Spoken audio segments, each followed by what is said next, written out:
ठीक है। पंचुएशन का साइन किस लिए लगाते हैं? ये पंचुएशन मार्क्स किसको बोलते हैं? पंचुएशन मार्क्स में तरह तरह के पंचुएशन मार्क्स आते हैं।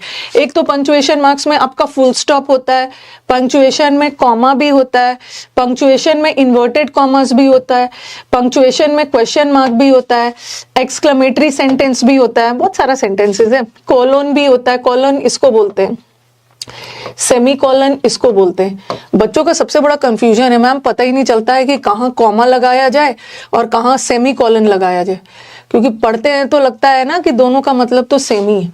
आज हम डिटेल में उसको करने वाले हैं। तो कोई पूछे आपसे कि पंचुएशन मार्क्स हम किस लिए यूज करते हैं? हम पंचुएशन मार्क्स को यूज करते हैं अपने सेंटेंस का मीनिंग कन्वे करने के लिए। ठीक है, अगर आपको किसी सेंटेंस में आपको बताना है ना, कुछ सरप्राइज दिखाना है, what a beautiful scene, surprise दिखाना है, तो हम ये वाला पंक्चुएशन यूज कर देते हैं। अगर हमें सेंटेंस में किसी से क्वेश्चन पूछना है तो हम ये वाला कर देते हैं। तो तरह तरह का यूज हम पंक्चुएशन मार्क्स में करते हैं ताकि हम वाक्य में अपने मीनिंग को एक्सप्रेस कर पाए। तो punctuation marks are used to express the meaning और द आइडिया जो आप वाक्य में बताना चाहते हो। और एक पंक्चुएशन मार्क का अलग अलग जगह पे रहने से उस सेंटेंस का मीनिंग ही चेंज हो जाता है। आप थोड़ा सेंटेंस देखना, पहला वाला सेंटेंस में ना एक मैंने यहाँ पे कॉमा डाला है, ठीक है, और ऊपर वाले में कॉमा नहीं डाला है। ऊपर वाले में कॉमा नहीं डाला है, कभी कभी क्या होता है ना कि गलत पंक्चुएशन लग जाता है तो पूरी तरह से उसका मीनिंग ही बदल जाता है। तो यहाँ पे देखो, यहाँ पे मैंने कोई कॉमा नहीं डाला और यहाँ पे एक कॉमा है। इस सेंटेंस का मतलब क्या जा रहा है? लेट्स ईट ग्रैंडमा, चलो ग्रैंड मदर को खाते हैं। ऐसा सेंटेंस थोड़ी बोलोगे, लेट्स, चलो ग्रैंड मदर को खाते हैं। अगर ये रहता तो चलो होता लेट्स ईट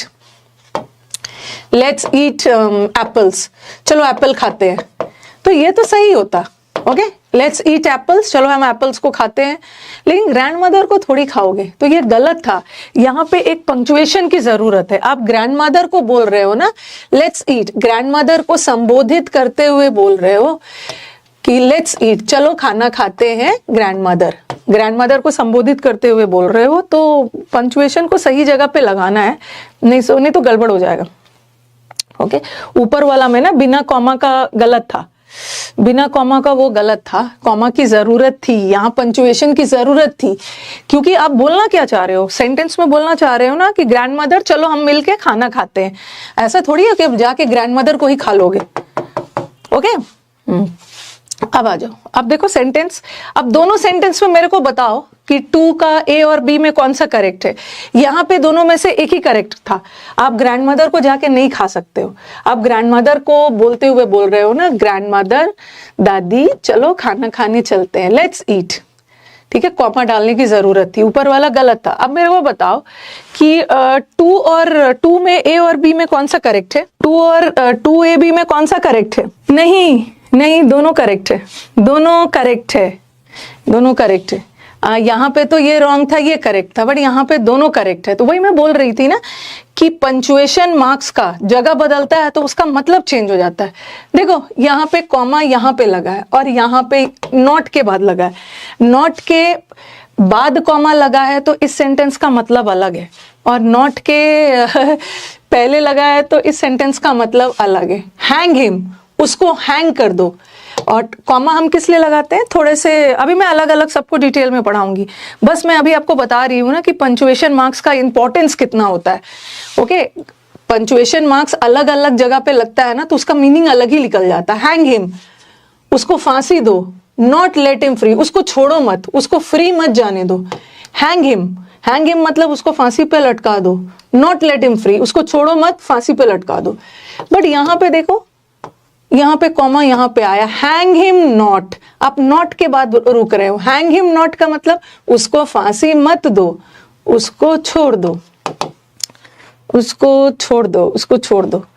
ओके, तो दोनों का मतलब अलग है। हैंग हिम, उसको फांसी दो, बच के ना जाना पाए। ओके, और हैंग हिम नॉट, फांसी मत दो, उसको छोड़ दो। तो देखो, पंक्चुएशन का अलग जगह पे यूज करने से सेंटेंस का मतलब ही बदल गया है, अब थर्ड वाला बताओ। यहाँ पे तो दोनों सही है, दोनों का मीनिंग अलग है। ठीक है, दोनों का मीनिंग अलग है, डिफरेंट मीनिंग्स है वाक्य का। ऊपर वाला में फांसी दे दो, छोड़ो मत, और यहाँ पे उसको फांसी मत दो, छोड़ दो। मीनिंग्स अलग है। नीचे वाले सेंटेंस में ना दोनों करेक्ट नहीं है, दोनों करेक्ट नहीं है, दोनों में से कोई एक ही करेक्ट, बताना जरा। आई लव बेकिंग, मेरे को बेकिंग करना पसंद है, मेरे को अपने दोस्त पसंद है और मेरे को फैमिली पसंद है। यहाँ पे ना कॉमा, अगर हम यहाँ पे कॉमा नहीं लगाते हैं ना तो इस सेंटेंस का मतलब ही चेंज हो जा रहा है। मेरे को अपने दोस्तों को बेक करना और अपनी फैमिली को बेक करना पसंद है, ये गलत है ना। ओके, अब आप अपने फ्रेंड और फैमिली को बेक थोड़ी करोगे, हम बेक करते हैं बिस्किट को, केक को, फैमिली को थोड़ी जाके ओवन में डाल के बेक कर दोगे। ये बोल रहे हैं मेरे को बेक करना पसंद है, फिर रुक रहे हैं मेरे को अपने फैमिली भी पसंद है और मेरे को अपना फ्रेंड्स भी पसंद है, तो ये करेक्ट, ये रॉन्ग है। यहाँ पे बस हम सीख रहे हैं ना the importance of punctuation marks, और पंचुएशन के अलग अलग जगह रहने से मीनिंग चेंज हो जाता है। अब मुझे बताओ कि कौन सा करेक्ट है, कौन सा करेक्ट है बताना। कुछ जगह पे दोनों करेक्ट है, लेकिन कुछ जगह पे कोई एक ही करेक्ट हो सकता है। अरे इधर उधर की बातें मत करिए ना, चुपचाप ध्यान दीजिए। दोनों करेक्ट दोनों करेक्ट है, दोनों करेक्ट है, बट दोनों का मतलब अलग है, ठीक है, दोनों का मतलब अलग है। देखो यहाँ पे है a woman without her man is nothing. एक ये देखो, ये वुमेन के बारे में एक्स्ट्रा बात बताया जा रहा है। एक वुमेन अपने मैन के बिना अधूरी है, ठीक है, एक मैन के बिना अधूरी है, तो यहाँ पे ना उनके मैन को ज्यादा इंपॉर्टेंस दिया गया। एक औरत ओके किसी आदमी के बिना अधूरी है, इसका मतलब अलग जा रहा है, ठीक है। यहाँ पे इंपॉर्टेंस मैन को दे दिया है, लेकिन यहाँ पे दिया है, यहाँ पे सेमीकोलन डाला, अ वुमेन, ठीक है, विदाउट हर। अब देखो हर के बाद डाला, without her man is nothing. यहाँ पे ये क्या बोल रहे हैं, विमेन जिसके बिना मैन नथिंग है। यहाँ पे क्या था, विमेन मैन के बगैर नथिंग है, बट यहाँ मैन विमेन के बगैर नथिंग है, तो both of them are correct. आप देख रहे हो एक पंक्चुएशन के इधर उधर होने से यहाँ विदाउट हर के बाद कॉमा था, यहाँ हर के बाद कॉमा है और यहाँ मैन के बाद था, तो यहाँ मीनिंग अलग जा रहा है। वुमेन मैन के बिना अधूरी है, बट यहाँ वुमेन जिसके बिना मैन अधूरे हैं। तो जस्ट सी द इंपॉर्टेंस।